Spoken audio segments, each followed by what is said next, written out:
শুক্রবারের রাত থেকে নিখোঁজ থাকা পঞ্চগড়ের মানিক হোসেন নামের এক যুবকের মরদেহ উদ্ধার করেছে পুলিশ ও বিজিবি।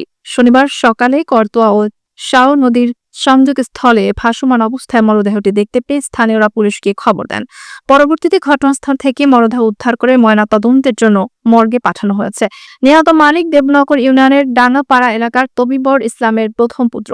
স্থানীয়দের বক্তব্য, গত বুধবার রাতে ভারতীয় গরু আনতে গিয়ে বিএসএফ এর গুলিতে নিহত হন তিনি।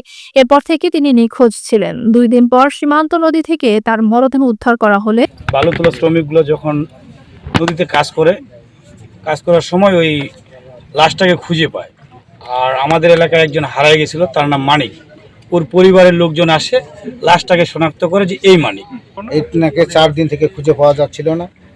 আজকে কি পাওয়া যাচ্ছে, যে খবর পাওয়া যাচ্ছে যে এরা ভারতে গেছিল, ভারতের বিএসএফ তাকে গুলি করে এখানে 4 দিন থেকে আটক করে রাখে, আজকে ভাষায় দেওয়া হয়েছে। পুলিশ জানিয়েছে নিহতের মাথায় গুলির আঘাতের চিহ্ন রয়েছে।